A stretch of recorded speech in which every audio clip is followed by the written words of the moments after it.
अच्छा, धर्म की अभी बहुत बात आपने धर्म को बोला, और धर्म खुद में इतना बड़ा कीवर्ड है, मुझे नहीं लगता है कि जो लोग हमें देख भी रहे हैं ना उनमें से भी आधे से ज्यादा लोग सिर्फ यही मानते हैं कि इस्लाम एक धर्म है, हिंदू एक धर्म है, सिख एक धर्म है, ईसाई एक धर्म है, यहूदी एक धर्म है, ये सब धर्म है। लेकिन अगर आप भगवत गीता को पढ़ते हैं, अगर आप वर्ण व्यवस्था में चले जाते हैं, तो ये सब कुछ कोई भी धर्म नहीं है। धर्म एक, मुझे लगता है जो मैं समझ पाता हूं, धर्म एक ऐसी जीवन शैली, एक ऐसी पद्धति जिसे आपने मान लिया या धारण कर लिया, भाई आपके लिए धर्म हो जाता है। तो क्या ये एक इंटरप्रिटेशन गलत किया गया समाज के अंदर कि धर्म वो है जो जिस घर में आप पैदा हो गए? अगर मैं एक ब्राह्मण के घर में पैदा होता हूं और अगर मैं बिजनेस कर रहा हूं, तो क्या वैश्य मेरा धर्म नहीं हो जाता? सबसे पहले आपको पता है धारयतीति धर्म, जिसको धारण किया जाए वही धर्म है जी। तो कौन सी चीजें जो आपको धारण नहीं करनी पड़ती? जीवन क्या आप धारण करते हैं? जीवन कोई धारण थोड़ी करता, अपने आप मिलता है, राइट? चलना हम धारण करते हैं? नहीं। सांस लेना हम धारण करते हैं? नहीं। ऑटोमेटिकली हो रहा है हमारे साथ। पेड़ अपने आप उग रहे हैं, ठीक है, पक्षी अपने आप पैदा हो रहे हैं, सूर्य अपने आप रोशनी दे रहा है, चंद्रमा ऑटोमेटिकली शाम को आ जाता है। ये है धर्म जो ऑटोमेटिकली हो रहा है आपके साथ। तो सनातन, और मैं हिंदू हूं और सनातनी हूं, इसलिए नहीं मैं आपको बोल रही हूं कि मेरा धर्म सर्वश्रेष्ठ है। सनातन धर्म नहीं है। सनातन इस सृष्टि के बैलेंस को बनाने के लिए, या उसको साइंटिफिकली आप मान लो, या आप उसको, क्योंकि जो चीजें हमें साइंटिफिकली नहीं समझ में आती है, हर कोई उतना एक्सप्लेन नहीं कर पाता, तो हमारे घर वालों ने बोल दिया कि बस ये कर लो, बच्चे को थोड़ा सा डरा दिया कि ये कर ले, नहीं तो ये होगा। बट एक्चुअल में जब आप उसके लॉजिक पे जाएंगे, उसके पीछे एक साइंटिफिक रीजन बनता है, राइट? तो सनातन एक्चुअल में एक ऐसी जीवन शैली बनाई, योग बनाया गया जिससे आपका बॉडी स्वस्थ रहे, राइट? सुबह उठो, क्योंकि सूर्य के बिना तुम्हारा अस्तित्व नहीं है। सूर्य के बिना हमारा अस्तित्व नहीं है। सूर्यदेव अगर 2 दिन नहीं आएंगे, आप और मैं जिंदा भी नहीं रह पाएंगे, राइट? तो सूर्य को प्रणाम करना हमारे धर्म में सिखाया गया। तो क्या ये धर्म है जो ऑटोमेटिकली घटित हो रहा है? अगर उसमें हम अपना योगदान दे दें तो कितना सुंदर हो जाएगा। तो न चाहते भी सूर्य उग रहे हैं, न चाहते भी चंद्रमा आ जाते हैं, न चाहते भी समुद्र अपने एकदम कंट्रोल में है, ठीक है, न चाहते भी पौधे उग रहे हैं, न चाहते भी बच्चे हो रहे हैं डेली, न चाहते भी लोग मर रहे हैं। ये है धर्म। और इस धर्म को अगर आप किसी भी धर्म में जाएंगे तो सिर्फ और एक सनातन और हमारे वेदास है, हमारे उपनिषद हैं, जिन्होंने धर्म को धर्म के रूप में ही धारण किया हुआ है, एज इट इज धारण किया हुआ है, राइट? कि हमें, जैसे हमारे में बोल देते हैं कि अरे राम राम करो। लोगों को क्या लगता है कि राम राम मतलब हम राम जी को फेमस कर रहे हैं या हमारे धर्म का कर रहे हैं। लेकिन हमारे ऋषि मुनि तपस्वी, वो साइंस तो कुछ भी नहीं, साइंस है क्या? Science is a group of people जो ऑलरेडी ईश्वर ने क्रिएट कर दिया है, उसके छोटे छोटे, इसका कलर क्या है? साइंस की डेफिनेशन में खुद वो साइंस कहता है कि जो स्पेशल नॉलेज है, जो विजडम है, जो विशेष ज्ञान है, वो विज्ञान है। बस साइंस क्या है? साइंस के भगवान ने सूर्य बना दिया, अब सूर्य कितने डायमीटर पे फैला हुआ है, उसकी लाइट कितने पे जाती है, कौन से एक्सिस पे घूमता है, क्रिएट नहीं कर रहा है साइंस।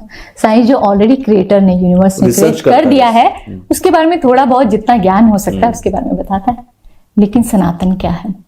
सनातन एग्जिस्टेंस भी बताता है, इस एग्जिस्टेंस को बनाए कैसे रखना है और आगे तक कैसे चलेगा। और अगर आप ऐसा नहीं करेंगे तो ये खत्म भी हो जाएगा। जैसे कि आज हम ह्यूमैनिटी खत्म हो रही है, वो तत्व खत्म होता जा रहा है। और मैंने तो अभी एक रिसर्च पढ़ा था, कह रहे थे आगे आने वाले समय में मर्द ही नहीं होंगे, मर्द तो खत्म ही हो जाएंगे। क्रोमोसोम इम्बैलेंस की वजह से। Why so? क्योंकि हमने इस सृष्टि के बैलेंस को खत्म कर दिया है।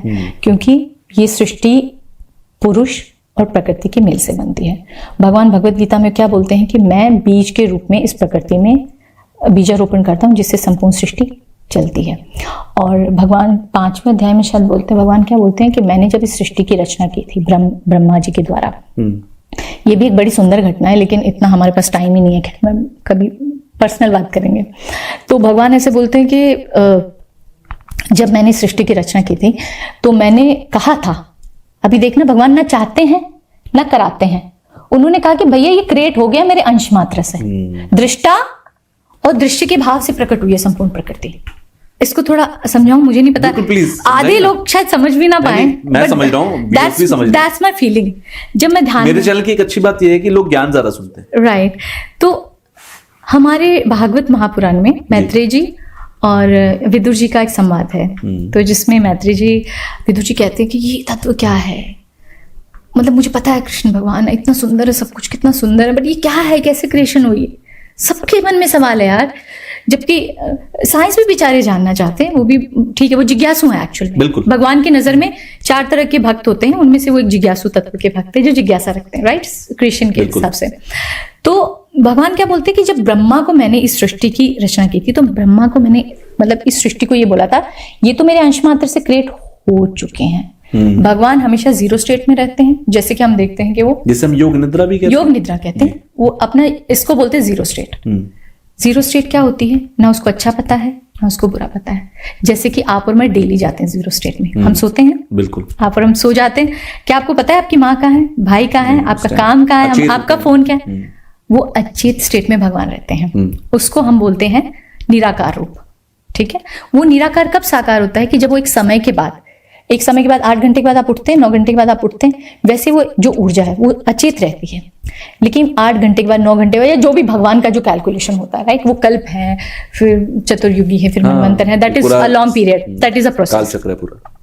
तो भगवान जब उठते हैं, उठ के आप जब एक गहरी नींद के बाद उठते हैं तुषार, तो आप ऐसे सोचते हैं कि आपको 1 सेकंड लग जाता है कि मैं कौन हूं, मेरा फोन कहाँ है, मैं कहाँ हूं। अगर हम 12 घंटे कंटिन्यू सो जाते तो हमें लिटरली, हर व्यक्ति को, एक जीव ऐसा भी नहीं होगा कि जिसको ये फील ना हो, उसको 1 सेकंड के लिए ऐसा फील होता है कि मैं कौन हूं। एग्जैक्टली।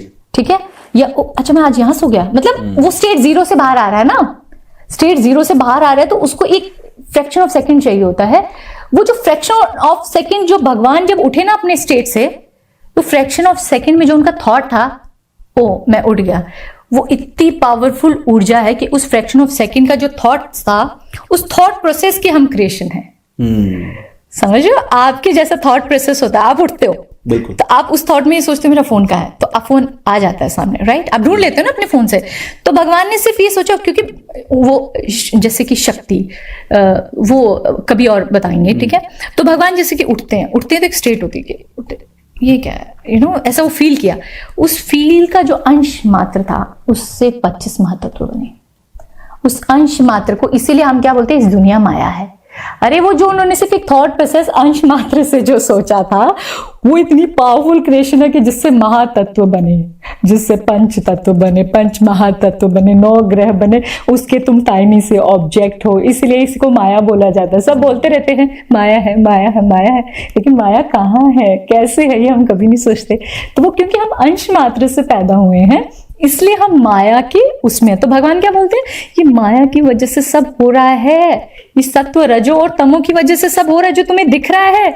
मैं ये स्टेट नहीं हूं, मैं स्टेट जीरो हूं। अगर मेरे तक आना है तो तुम अभी तेल बन चुके हो उस अंश मात्र के उससे, लेकिन मैं तो गंगा जल हूं ना, वो तो स्टेट जीरो है, तो हम तेल होके तो उनसे मिल नहीं पाएंगे। इसलिए हम बोलते हैं कि कर्म ना सात्विक, ना राजसिक, ना तामसिक आपको मोक्ष नहीं दिला सकते। जब आप कर्म करके उसमें कर्म में अहंकार का त्याग कर दे कि मैंने ये किया है, जब आपके अंदर से खुद का एग्जिस्टेंस जीरो हो गया ना, तब आप सन्यासी, योगी, तपस्वी हो भगवान की नजरों में। मैं किसी की बात नहीं करती, जो भगवान बोलते हैं भगवद गीता में। तो जब हमारे अंदर वो स्टेट जीरो आता है, तब हम उस परम तत्व मिलने के लायक होते हैं। बाकी अच्छे कर्म आप कितने भी करते रहो, क्योंकि अभी आप तेल हो ना, भले आप थोड़े, कोई प्योर तेल है, कोई ऑलिव ऑयल है, तो कोई नारियल का तेल है, लेकिन है तो हम सभी तेल, राइट, क्वालिटी के हिसाब से। लेकिन अगर वो परम तत्व जीरो स्टेट में है, तो जीरो स्टेट में जाने के लिए आपको मोक्ष, जिसको मोक्ष बोलते हैं, तो आपको माया से बाहर निकलना पड़ेगा। और एक्चुअल में तो माया ही है, क्योंकि अंश मात्र से पैदा हुई है। तो जिस दिन हम इस स्टेट को समझ जाते हैं, हमें मोक्ष मिल जाता है। लेकिन इस मोक्ष को पाना ही तो मुश्किल है। ये मोक्ष का ही तो प्रभाव है। लोग बोलते हैं भगवान का अहंकार दिखता है, भगवान युद्ध के लिए लेके जाते हैं, ये तो माया है। हंसी भी आती है मुझे, बट ठीक है, जब जिसका समय आएगा सबको ज्ञान होगा।